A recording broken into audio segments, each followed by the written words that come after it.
안녕하세요. 저는 로버트 켈리입니다. 저는 부산대 학교 교수입니다. But for the first few hours, right, I was like, wow, no television station will ever call me again because my kids are out of control. But, I'm not going to discipline my kids for that. It was a little shock. It was also a little cute, to be honest. I mean, I was on Skype, and it gives you a little box where you can see what's on the screen. So I could actually see my daughter come in. And so I actually saw a little dance, and I saw my son come in on the roller, and that's so like my kids. They got a lot of energy. They don't listen. Right? What you saw was my kids actually being my kids, and they're still like that. If you watch the video, I was laughing, right? Because it was kind of funny. Because they're little kids, and that's the way they are, and it was funny, and we laughed. My wife and I laughed about it.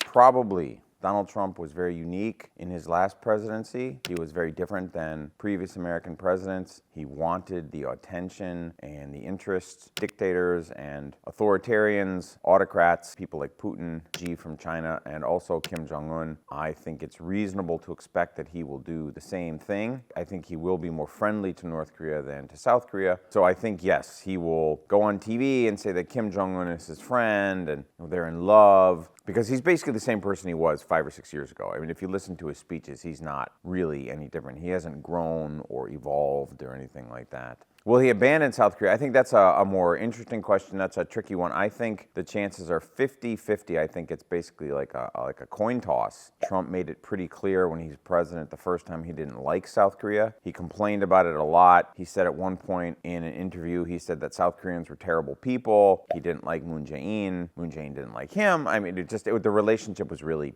bad. And Trump has made it pretty clear that he doesn't like U.S. allies very much. To be more specific, I think he sees U.S. allies as a burden and like a service for which U.S. allies must pay. And he's complained a lot about that. He said that he would allow Russia to attack NATO. He said this about 2 weeks ago, that he would allow Russia to attack NATO because NATO states don't pay enough. He complained that South Korea didn't pay enough, Japan didn't pay enough. Trump has said this for many, many years. So this is apparently something that Trump really believes. I think that if the two Koreas were to get into a war or a serious conflict when Trump was president, I don't think he would help very much. Trump is a threat to South Korean security, in my opinion. And I think South Korean elites should think seriously about what they will do if Donald Trump becomes president. I think there are a lot of things that South Korea could do to ensure against the possibility of Trump as this chaos agent, right, who just won't be the reliable partner that I think South Korea has come to expect from the United States. And yes, Trump will try.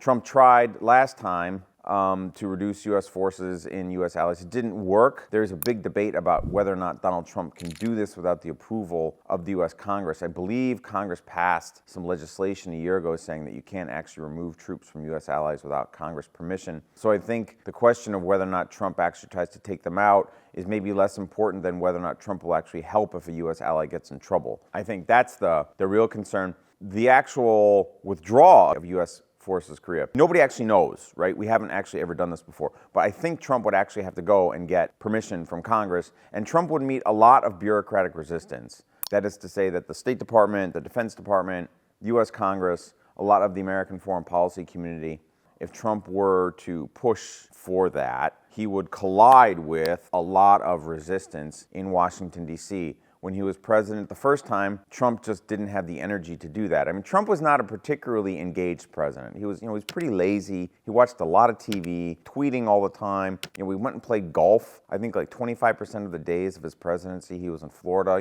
golfing. Right? So I'm not sure Trump has enough focus and attention to actually engage in the bureaucratic battle required to pull the U.S. out of Korea. Would he like to? Probably. I think he would probably do it if there were no resistance. If Trump had his way, if Trump could just do whatever he wanted, I think yes. Because Trump doesn't really see China as a great big threat. Trump just doesn't share a lot of the liberal democratic values that we have come to associate with the U.S. president. Trump does not object to dictatorships. He just doesn't. He doesn't feel moral distance or moral alienation from dictatorships that most American officials do. Right? Trump goes on TV all the time and says that Xi Jinping is a great guy because he governs China with an iron fist, and Kim Jong-un was a great guy because when Kim walked into the room, people sat up and they jumped up on their feet and everything. I mean, Trump liked the trappings of monarchy around these guys. So it's not clear to me that Trump will see China as a big opponent against whom America needs Korea. The Biden administration is very typical, right? The Biden administration sees China as this rising authoritarian power with revisionist intentions. They want to change things in East Asia. Maybe they want to attack Taiwan. They want to control the South China Sea, and America should push back on this. Biden is very traditional. Biden is channeling foreign policy beliefs in America back to the 1950s and President Eisenhower. Trump is really different. I'm not sure if Trump is an isolationist or what. I mean, Trump's foreign policy beliefs are really hard to determine. But it's just not clear to me that Trump really wants a head-to-head contest with China, right? I think what he really wants Xi Jinping to do is go on TV and say how great he is. And if Xi Jinping flatters Trump the way other elites did in the past, Abe Shinzo, the prime minister of Japan, like 6 years ago, gave Donald Trump a golden golf club. And Trump loved it. He loved it, right? And if you're China, if you're smart, that's what you do. You flatter Trump, you give him this big state visit, and then China is your friend, right? I mean, Trump really is that capricious. He really is, when he was president, this is what he was like. So if I were South Korea and I was thinking, well, the Americans need us for China, I'm not so sure if that's true under Trump, because I'm not sure that Trump actually wants a Cold War or a competition with China. It's just not clear Trump wants to do that. No, because even without the United States, South Korea is pretty conventionally dominant over North Korea. A lot of North Korean technology is pretty dated. The one big thing that North Korea has, of course, is nuclear weapons, which I do think they would use against you guys in a conflict. Certainly, if the U.S. leaves, a conflict is more likely. Okay, I agree with that. But does the likelihood of war go from like 5% to 50? No, I don't think so, because North Korea would probably still lose the war. And war for North Korea is really, really risky because North Korea, even though it looks really fearsome on the outside, we have all these images of North Korea, with the missiles and these men, marching through Kim Il-sung Square. It looks like Nazi Germany or something with stormtroopers. But North Korea outside of Pyongyang really is like a failed state. I've been to North Korea myself, and when you leave Pyongyang, there's no paved roads, the electricity doesn't work very well, water is brown. I mean, we know all this about North Korea. And a country like that is just not going to be able to sustain a major conflict against South Korea. North Korea doesn't have the administrative and bureaucratic and economic capacity to wage a major conflict. That's why it built nuclear weapons. The only way they could win would be to drop nuclear weapons on you, and that is hugely risky for North Korea, right? I'm not sure if the Chinese would support North Korea if they were launching nuclear weapons. They're so risky, they scare everybody in the world. So I think if Trump abandons South Korea, I think, yes, the likelihood of war goes up, but no, war is not likely. War is very, very risky for North Korea because of the way the country is designed. Wow, that's a great question. We could be here all day talking about that. I don't even know. I must admit, I find Trump a very, very difficult Republican to process. I used to work for the Republican Party back in the United States before I moved to Korea. And I find as like an older Republican, a Republican from the 90s or something like that, to be honest, I think what Donald Trump is revealing is that there was a lot more resentment at the election of Barack Obama, of the kind of social change that Barack Obama signaled. There's a lot more resentment about that than many people realized. When Obama became president, there was this sense out there that because Obama was black or mixed race, that he would sort of help the United States move beyond the legacy of racism and things like that, that, we had this black president, he was like a nice guy, and he was sort of normal and whatever, and America could sort of have the multicultural democracy that Obama seemed to capture in himself. And certainly, Obama tried to talk this way, and I think that was to his credit. And what happened during his presidency was basically an enormous explosion of resentment from white conservatives that looked a lot like racism, to be honest. And I think a lot of people were really, really shocked that a sort of moderate president like Obama, and you still had this just huge explosion of white racism, and that powered Donald Trump's ascension, right? I mean, Donald Trump was going on TV 15 years ago. Donald Trump was going on TV saying that Barack Obama wasn't really an American, he was born in Africa, he's a Muslim, right? And a lot of that was basically playing to these sort of racial stereotypes that I think many people hoped Obama had finally killed off or put to rest. And instead, Obama provoked this huge explosion of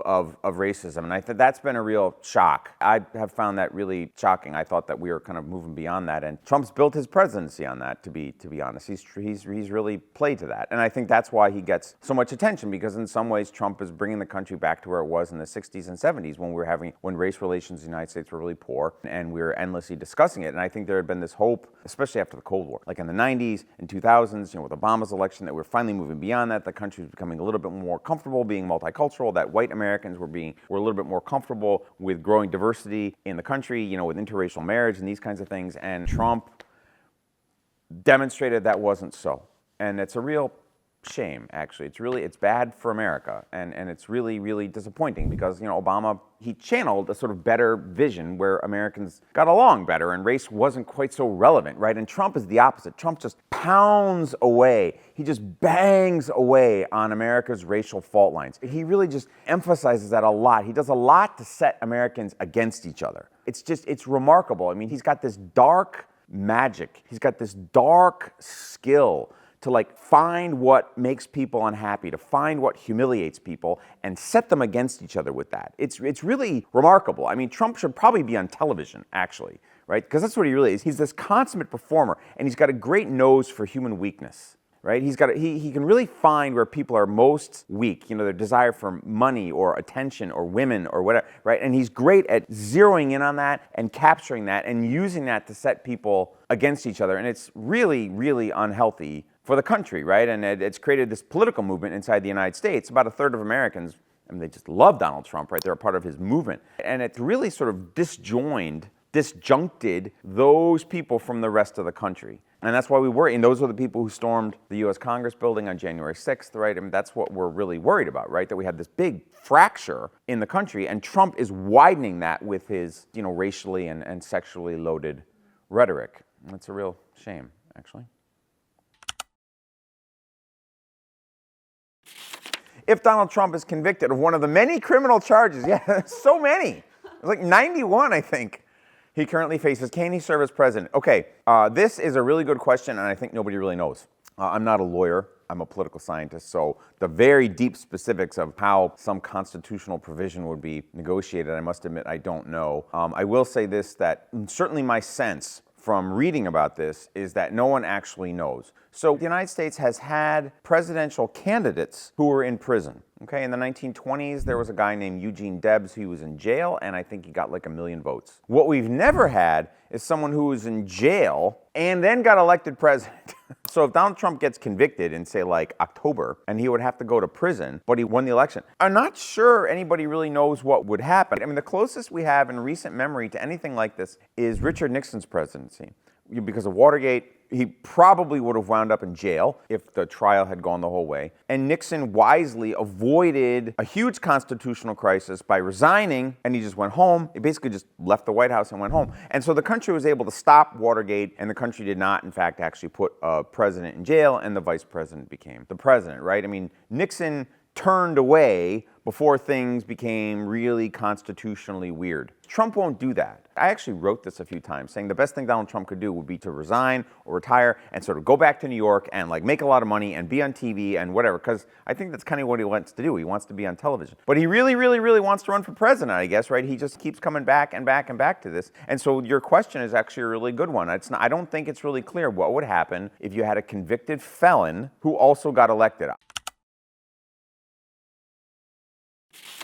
That is a really good question, too. I'm not sure that Trump even knows, right? Trump's not an ideological animal. He's not. Some people are, right? Like Moon Jae-in, for example. When Moon Jae-in was president, Moon Jae-in had a pretty clear set of political beliefs. Maybe you liked them, maybe you didn't, but you knew what he wanted, right? He really wanted to go, and he wanted to talk to North Koreans, and he was willing to even get into some fights with the Americans over this, right? I mean, he had a pretty clear set. It's not clear to me that Trump has anything beyond, too much on this. I can think of a couple things, I guess. The first is, I mentioned before, we know Trump doesn't like allies. Trump has been complaining about U.S. allies being free riders and cheap riders for decades. Second, we know that Trump likes autocrats. Trump was talking to the Russians as early as the early 1990s. And Trump has never talked badly about, for example, Vladimir Putin, right? Trump has attacked like the Pope and celebrities and everybody else, but Trump has never criticized Vladimir Putin, right? And we know that Trump likes autocrats, so Trump will be less interested in fighting for democracy or defending democratic allies like South Korea or Taiwan or Ukraine. And we also know, and this goes very far back in Trump's history, that Trump likes tariffs. I think back in like 1985, Donald Trump took out a one-page advertisement in the New York Times saying the United States should put up huge tariffs against the Japanese, who at the time were exporting a lot of cars to America. It was very controversial. So I guess you have that. Trump doesn't like allies, he does like dictators, and he loves tariffs, right? Trump has promised a 10% tariff. So for a lot of the viewers of this video, I think, non-Americans, I think that's what really matters. I think a lot of American allies and American economic partners are worried Trump is going to put up this tariff and like blow up all these trade rules that have been around for a long time. On domestic policy, it's not so clear to me what Trump actually wants.